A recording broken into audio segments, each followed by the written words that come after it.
Hello friends, कैसे हैं आप लोग। सबको मेरा जय भीम। नमो बुद्धाय। बुद्ध और उनका धम्म में बुद्ध और उनके पूर्ववर्ती बुद्ध, वेद और वैदिक ऋषि। नंबर 1, वेद जो हैं वे मंत्रों अर्थात स्रोतों या स्तुतियों का संग्रह हैं। इन स्रोतों का पाठ करने वाले को ऋषि कहते हैं। नंबर 2, ये मंत्र इंद्र, वरुण, अग्नि, सोम, ईशान, प्रजापति, ब्रह्मा, महादेव, यम तथा अन्य देवताओं का आह्वान यानी प्रार्थनाएं मात्र है। नंबर 3, ये आह्वान प्रार्थनाएं शत्रुओं के विरुद्ध सहायता प्राप्त करने के लिए हैं, उपहार स्वरूप धन प्राप्ति के लिए है, भक्तों से भोजन, मांस व और सुरा की भेंट स्वीकार करने के लिए। नंबर 4, वेदों में दर्शन की मात्रा अधिक नहीं है, लेकिन कुछ वैदिक ऋषि थे जो दार्शनिक ढंग की निराधार कल्पना को अपनाए हुए थे। नंबर 5, इन वैदिक ऋषियों के नाम थे अर्धमर्षण। नंबर 2, प्रजापति, परमेष्टि। नंबर 3, ब्राह्मण से पति, बृहस्पति। नंबर 5, अनिल। नंबर 6, दीर्घ तेमा। नंबर 7, नारायण। नंबर 8, हिरण्यगर्भ तथा विश्वकर्मा।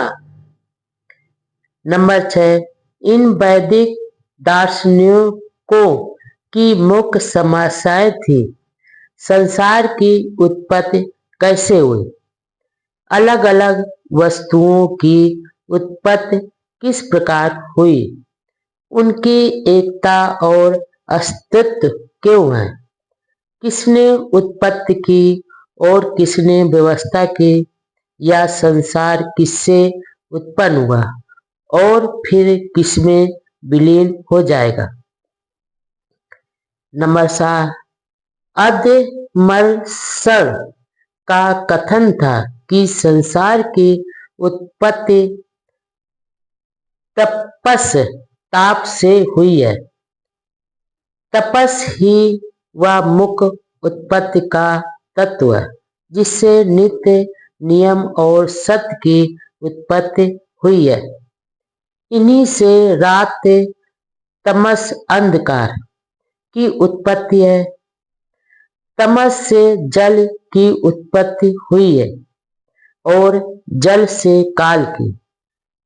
काल ने सूर्य तथा चंद्रमा पैदा किए, स्वर्ग और पृथ्वी, अंतरिक्ष और प्रकाश तथा दिन और रातों का विधान हुआ।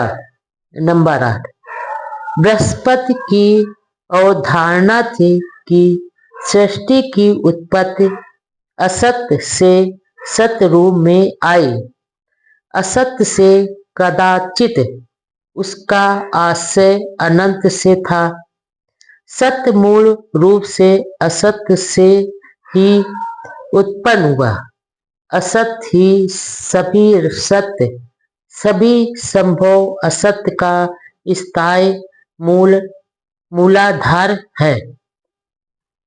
नंबर 9, प्रजापति परमेष्टि ने जिस समस्या को उठाया वह यह थी कि क्या सत्य की उत्पत्ति असत्य से हुई।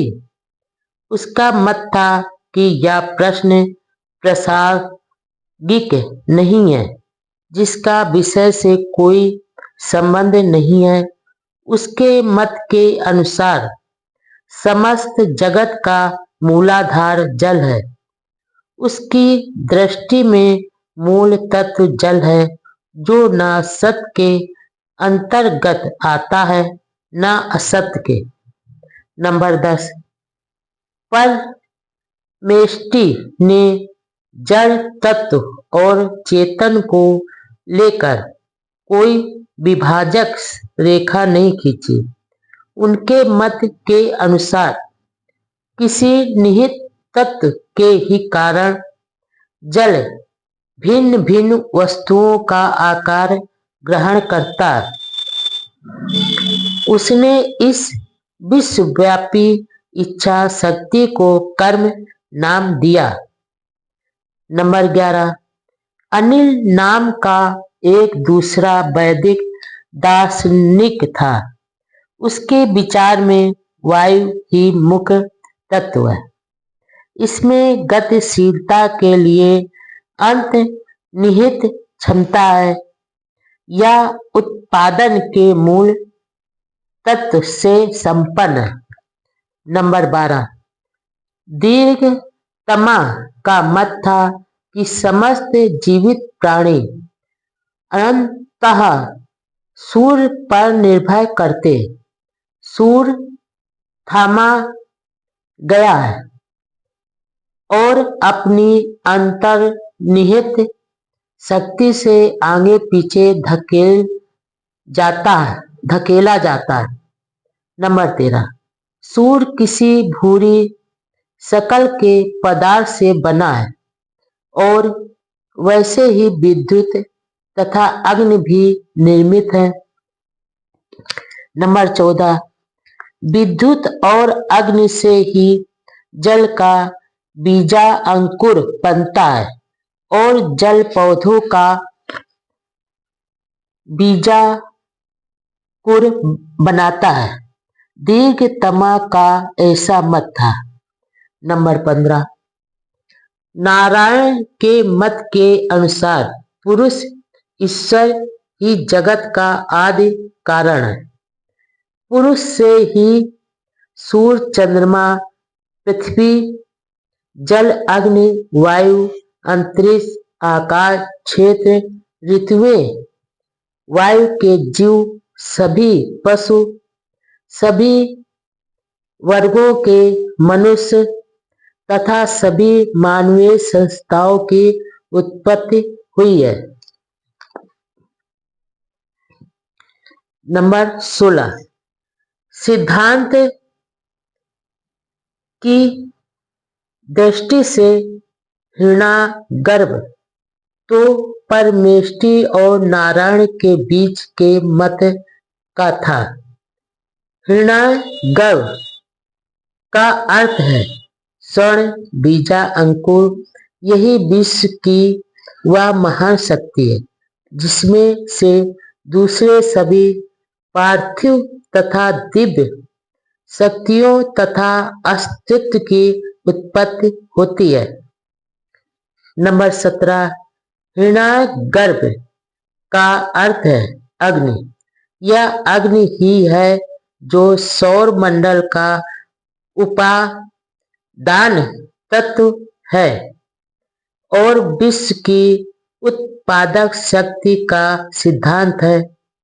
नंबर 18, विश्वकर्मा के मत के अनुसार ऐसा मानना अपर्याप्त और असंतोषजनक है कि जल ही सभी वस्तुओं के आदि मूल में है और जल ही से समस्त संसार की उत्पत्ति हुई है और इससे ही इसे गतिमान होने की अंतर्निहित शक्ति मिली है। यदि हम जल को ही मूल उपादान माने तो अंतर्निहित परिवर्तनशीलता के सिद्धांत के अधीन है। तो पहले हमें यह बताना होगा कि जल की उत्पत्ति कैसे हुई और जल में वह शक्ति या उत्पादक सिद्धांत कहाँ से आए और शक्ति के मूल तत्व, अन्न, नियम और शेष सब कुछ कैसे अस्तित्व में आए। नंबर 19, विश्वकर्मा का मत था कि ईश्वर ही सबका उपादान कारण मूलाधार है। ईश्वर आदि में है, ईश्वर अंत में है। वह इस दृश्य संसार के पहले से है। इन सभी विश्व शक्तियों के अस्तित्व में आने से भी पहले से उसका अस्तित्व है। अकेले ईश्वर द्वारा ही यह विश्व उत्पन्न है और संचालित है। ईश्वर एक और केवल एक है। वह अजन्मा है और उसी में सभी उत्पन्न चीजों का निवास है। वह विचार से महाबली है और उसकी सामर्थ्य भी श्रेष्ठ है। वही उत्पन्न करने वाला है, वही विनाश करने वाला है।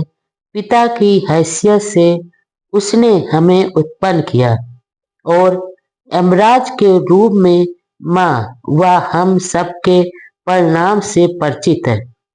नंबर 20, बुद्ध ने सभी वैदिक ऋषियों को आदरणीय नहीं माना।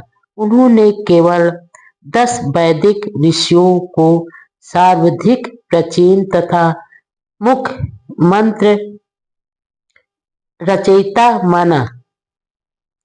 नंबर 21, लेकिन उन मंत्रों में उन्हें ऐसा कुछ भी नहीं दिखा जो मानव के नैतिक उत्थान में सहायक हो।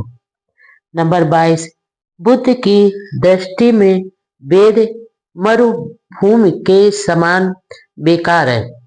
नंबर 23, इसलिए बुद्ध ने वेद मंत्रों का बहिष्कार किया और उन्हें इस योग नहीं समझा कि उनसे कुछ सीखा या ग्रहण किया जाए। नंबर 24, इसी प्रकार बुद्ध को वैदिक ऋषियों के दर्शन में भी कोई सार दिखाई नहीं दिया। सत्य की खोज में थे किंतु वे सत्य तक पहुंच नहीं पाए थे। नंबर 25, उनके सिद्धांत केवल मनोकल्पना की उड़ाने थी जो न ही तर्क और न ही यथार्थता पर आधारित थी। दर्शन के क्षेत्र में उनके योगदान में किसी भी सामाजिक मूल्यों की उत्पत्ति नहीं की। नंबर 26, इसलिए उन्होंने वैदिक ऋषियों के दर्शन को बेकार जानकर उन्हें अस्वीकार कर लिया।